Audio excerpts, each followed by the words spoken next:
Hello there, my name's Tracy Elsom. I'm an independent Stampin' Up! Demonstrator based in Canada. Welcome to my Papercraft with Me YouTube channel. If you've been following me for a while, you will probably know that I have a bit of an addiction to York peppermint patties. These are firm peppermint covered in chocolate, and they're gorgeous. So I'm in the process of doing a few design options for treats and table favours for my daughter's wedding that's coming up later in the year, and this is one option that I am working with. These particular peppermint patties were purchased as part of a large bag, so they're slightly smaller than the ones I would normally get in Dollarama, but it gives me an idea of what I might want to do, and the size of the box, 2 by 2 by 1, is a good size, so you can use that for any other kind of treats. So I'm going to start with some paper from the Share What You Love Specialty Designer Series paper pack.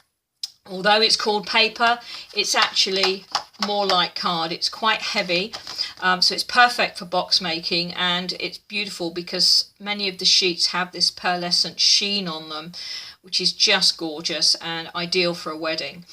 So what I have is a piece of that particular paper, and it is 5 inches by 6.5, and it has been scored at 2 inches, 3 inches, 5 inches and 6 inches, and then turned around, scored at 1/2 inch, 1.5 inches, 3.5 inches and 4.5 inches.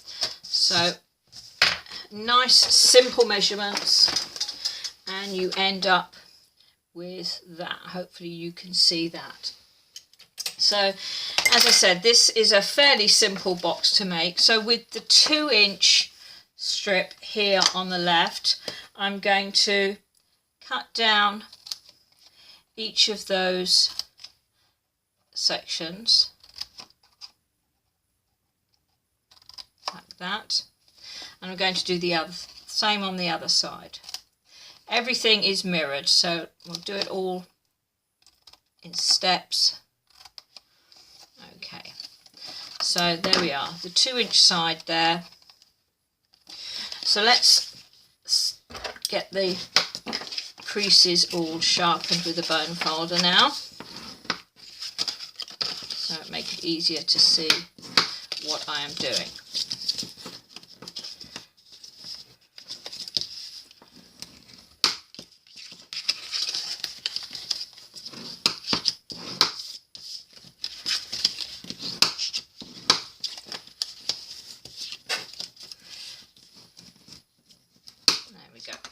Okay, so let's start again. Let's put that 2-inch side on the side. So first of all, we're going to cut off these sections. So we want to actually take off both of those 2 sections there. So we're going to cut a little bit further down. There we go. And the same on the other side. So we're cutting the whole of that 2-inch section and that little piece that's attached to it. So there we go, that's where we are so far. Now on this end, we're going to just cut off, we're going to cut all of them off. There we go.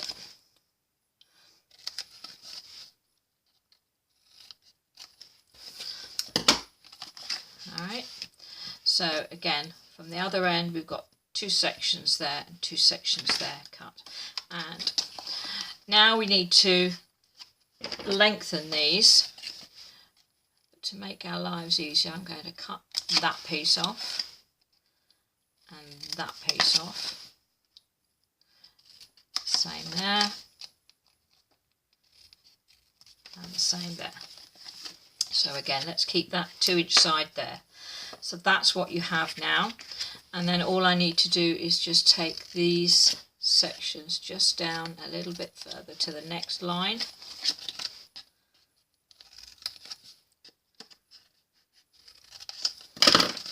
So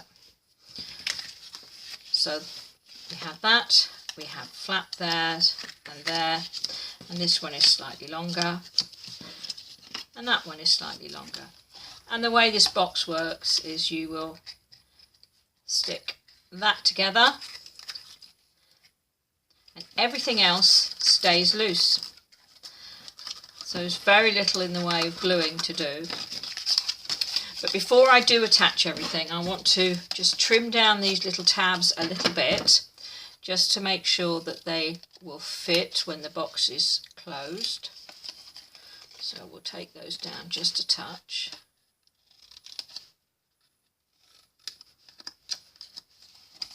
Again, everything I do on one side, I'm going to mirror on the other side. And take a little tiny bit off that one. Maybe a little bit more off that one. I'd hardly touched it. There we go. Okay. So now we need to just round the corners here, and for that I'm going to grab my detailed trio punch, and a little bit of a challenge, but this is how it works. Just push that in like that. Do the same on the other side. And then I'm just folding everything out of the way. Put that one in. And that one. And that first one didn't quite go properly, so we'll try that again. Make sure I'm completely in. There we go, that's better. So now I have these rounded ends. So all I need to do to secure the box is to take some tear and tape adhesive, and this is that little 1/4 inch piece that we have there. I'm going to put some tear and tape adhesive along the side there. Pull off the backing, and then it simply fixes like that. So at this point I could just make all of the boxes up, leave them like that, and they could be transported nice and flat. And then to assemble the boxes, you just tuck your tabs in and then close the top, and it's a nice secure box. So now of course we'll need to decorate it, and for that I thought I would have a look at this one. This is Eastern Beauty from Stampin' Up, and I like that little sentiment there that says enjoy today. It seems appropriate for a wedding. We're going to put a little table favour. How about telling all your guests to enjoy themselves? So I have some Memento black ink. I like the black outlines on these flowers. So we have Memento black ink. I have some very vanilla card. And I'm just going to stamp that down like that. And then, let's see, this is a 1 inch circle punch, and I think that's perfect. So let's punch that out with a 1 inch circle punch, grab it before it disappears. Now I have a 1 1/4 inch circle punch, and I'm going to punch out a little bit of the new Grapefruit Grove card. This is the ink that is on there. So this is how it's going to look, like that. And I think I should use Stampin' Dimensionals to attach my little sentiment like that. And of course, being a wedding, we need a little bit of bling. So I have some of the gold metallic edge 3/8 inch ribbon. Can't see it now. 3/8 inch ribbon. So it's beautiful vanilla colour with gorgeous gold edging. And I'm going to put it around, these are the open ends of the box, which are a bit of a challenge. So let's do what I had originally thought I would do. I have a 3/4 inch punch here, and luckily I can get that in there like that. And I'm just going to punch a couple of little semicircles like that. So now I can close the box up and get it open again. So we'll put our York little peppermint patties inside, close the box.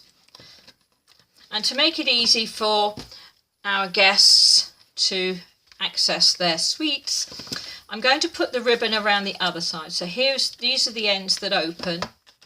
So I'm going to wrap my ribbon around that way. And I'm not going to bother measuring it. I'm just going to do it very simply by wrapping it around, cutting a little piece off, and then with my tear and tape adhesive, just a bit to the end of the ribbon, peel off the backing. And now, as I say, I'm going to wrap the ribbon around, bring the piece with the adhesive up, and attach the ribbon to itself like that. Now obviously we've got this little join there, you can see that join. Well, that's easy enough to deal with. So we'll bring in another little piece of tear and tape adhesive, stick it on the top of the box like that, peel off the backing,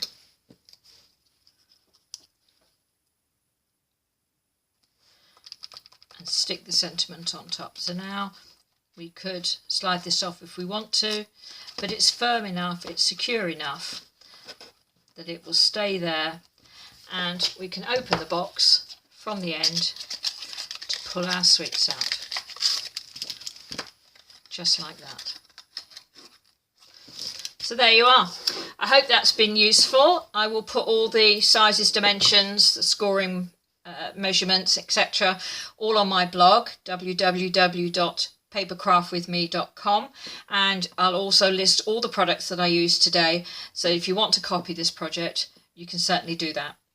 So I hope to speak to you again soon. Do pop over to my blog, you'll get lots more information and daily paper crafting inspiration. But in the meantime, I'll speak to you again soon. Thanks very much for watching. Bye.